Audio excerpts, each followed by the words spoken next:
нархи талоқ боло рафт.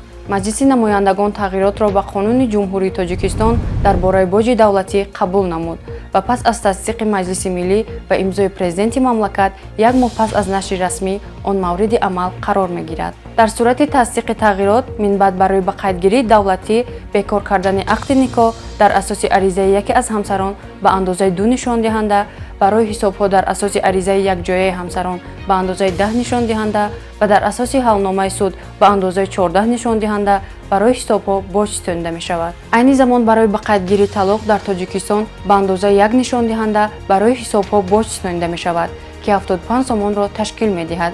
аммо дар сурати расман қабул шудани тағйироти нав минбаъд арзиши бекор кардани никоҳ ва ба қайди давлатӣ гирифтани он аз 2 то 14 маротиба боло рафта, ҳамсароне ки никоҳи худро бекор кардан мехоҳанд аз 150 то 1050 сомонӣ маблағ месупоранд. Пардифен ҳаб ҳангоми дарди сар, дарди буғум ва дандонҳо тавсия дода мешавад. Пардифен аз ширкати Вегафарм. Пардифен ҳабро аз дорухонаҳо пурсон шавед.